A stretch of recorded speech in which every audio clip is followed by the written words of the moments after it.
The FBI has been blackmailed, being infiltrated by enemy agents who placed a bomb inside a hotel. Makes little sense, but hey, you're on the job in Mission Elevator. So.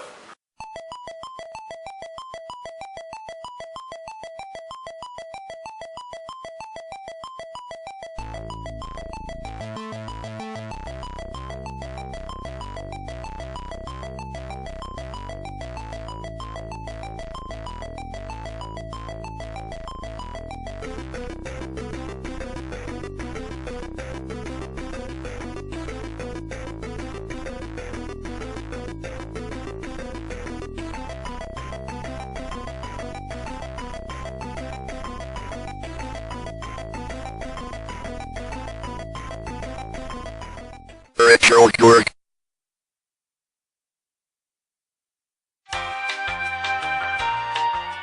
Okay, the intro probably was a bit short to explain the backstory. Not that it makes that much sense. You portray an FBI agent who has to defuse a bomb in a hotel after an IT technician was already captured by enemy operatives. Said technician, who I assume was also an expert on bomb defusing, left small hints in the hotel where on the 63rd floor you find the bomb. Yeah, it makes no sense at all, but such is life for video game characters from the 80s. And even today.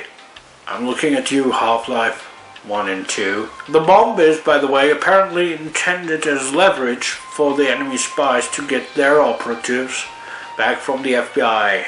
Is it just me, or did the creators of this game really mix up the Federal Bureau of Investigations with the Central Intelligence Agency, the CIA? Because with the latter it would make some sense at least. Anyway, your job is to defuse the bomb with all the hints, which by the way consists of a direction each, and the hints you find throughout the entire hotel. Oh, and you need the key to the emergency door, which the porter has to reach new floors. And the porter hides behind the door. So, now to the somewhat complex controls. If you are not in an elevator, down ducks and up jumps. If you are in an elevator, up and down move the elevator to the adjacent floors. Fire shoots unless you pull the joystick down to the left or down to the right at the same time, which makes you examine an object in that direction.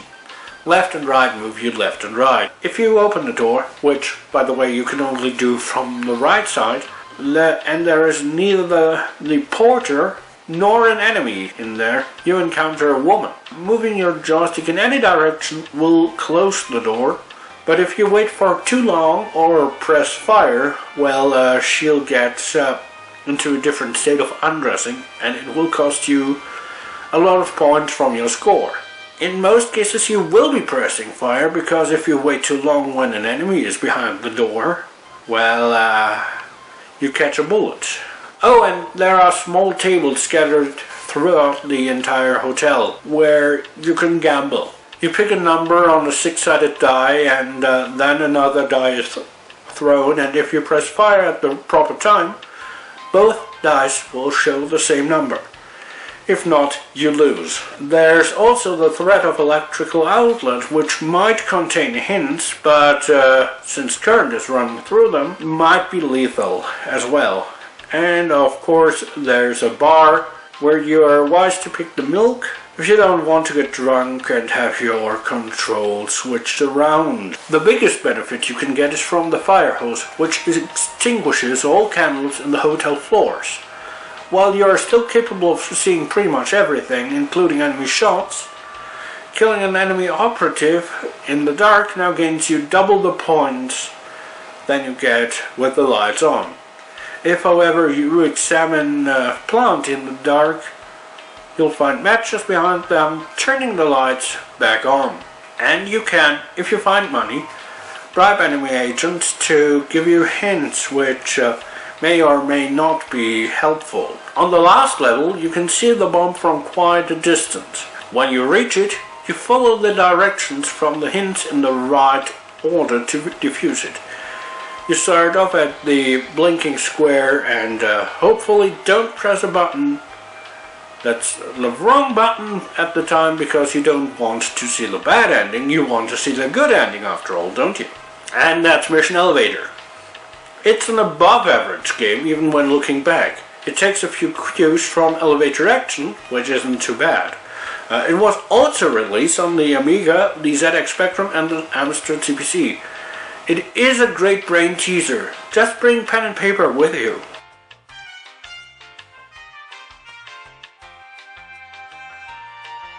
Next month will be a little bit themed, so it's time to put on the cowboy hat, grab the holsters, because we're gonna start the first and only Western month in 2013. And we started with Western games.